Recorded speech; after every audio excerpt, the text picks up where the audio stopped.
Hi, I'm Dom Zuccone, and we're here for Amicus Briefs for public poetry. Today we have Deborah D.E.E.P. Mouton, two-time poet laureate for Houston, seven-time slam championship winner. She is a librettist, a poet, an activist. She's written an opera on the life of Miriam Anderson. She just finished performing on Earth with Decamera on the Sugarland 95.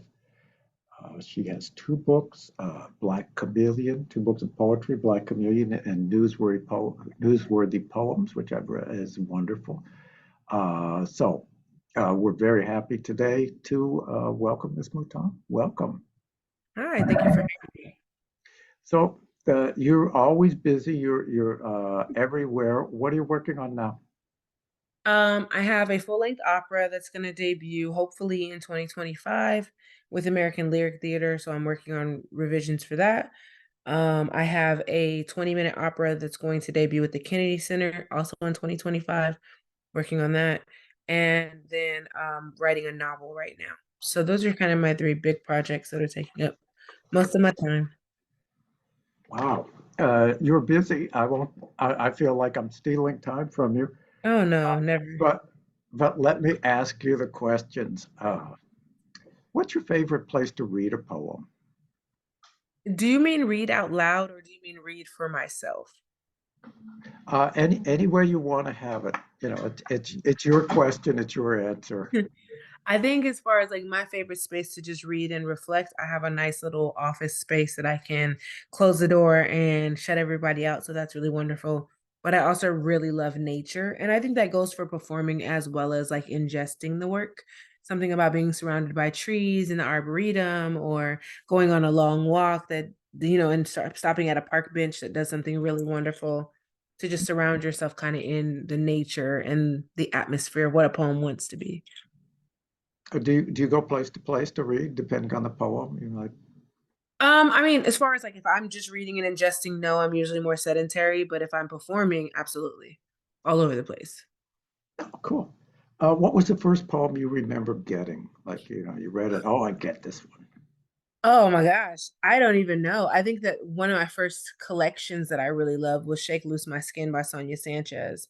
I don't know that there's one specific poem, but I remember after reading that collection being like, I as a Black woman see myself and understand I wasn't a woman when I read it, right? I was like a really young, probably high schooler at that point, but just being like, this is language that sounds like me and represents me, and there's something really cool about that existing in the world. Sonia Sanchez definitely did that for me. Yeah, she's phenomenal. Uh, Yeah. okay, if you could talk to any artist or writer in the past, who would that be, and what kind of questions, what would you ask them? Oh, definitely Octavia Butler. I'm a huge like speculative fiction fan. I'm working on some speculative fiction, but I just love the way that she interprets the future. So many people write about the future with it needing to be hundreds of years away, but she did it in this really wonderful proximity that's like only 20 years, 50 years tomorrow. And re-envisioning that that's enough time for a lot of things in the world to shift and change our perspective. I really love that, and she's one of my favorite writers. Yeah, I like Octavia Butler a lot, and or anything we can she translated well even to graphic novels.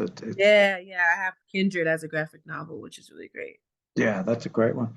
Okay, what do you think contemporary art or contemporary writing gets right, and what do you think that it may be missing?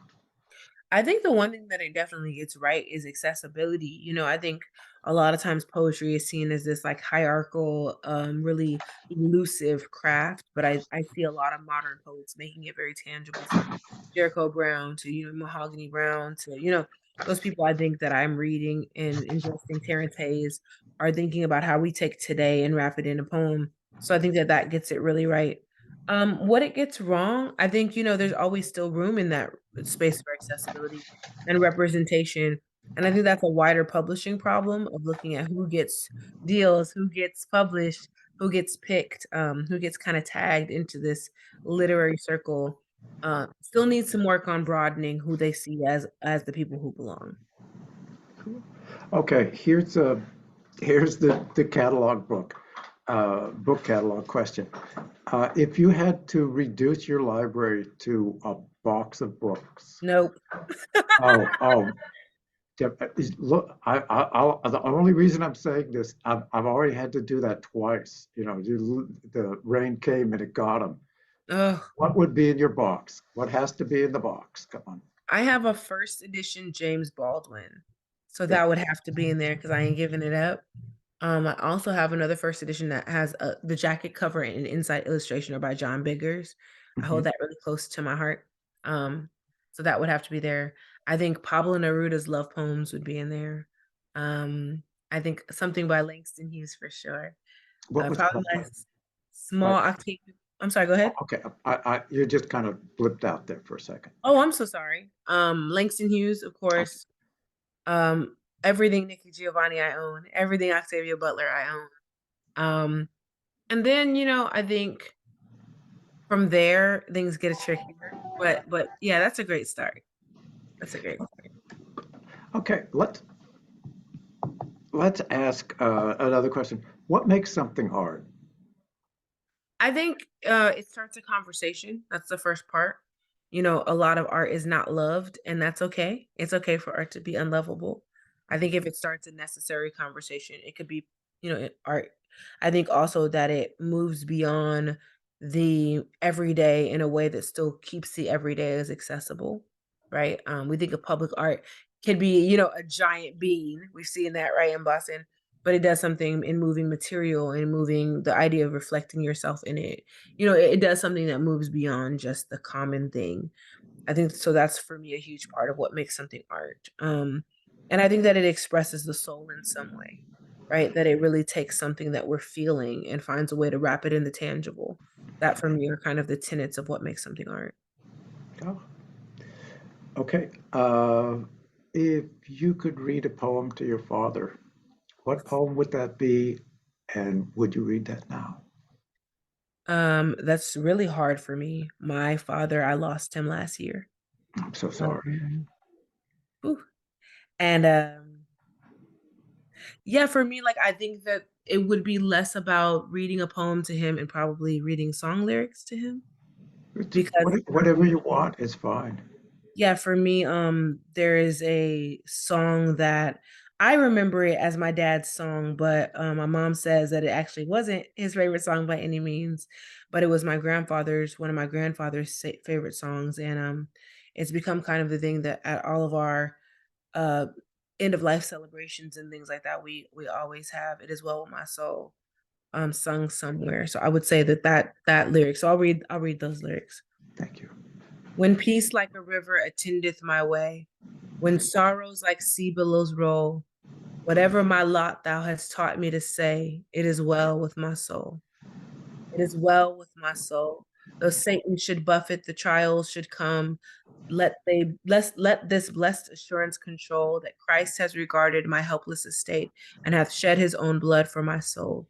It is well with my soul. My sin, oh, the bliss of this glorious thought. My sin, not in part, but the whole, is nailed to the cross, and I bear it no more. Praise the Lord, oh my soul. Thank you for that. Thank you for being with us today. Thank you for all the work you've done and all the work you're doing. You need more appreciation than you're getting. You're a wonderful person. Oh, Thank you thank again. you. And thank you for just setting up space to document, to talk with us. This is necessary. And so, anyone doing this work, I'm always down to support. Well, thank you. And are you going to be there for Sugar Plum? You mean plum sugar? Plum Sugar, yeah. Yeah, I was there. It went up last season, so I was Okay. there for almost most of the run. And hopefully we'll get to do it again real soon. Okay, good. Thank you. All right. Bye. Bye.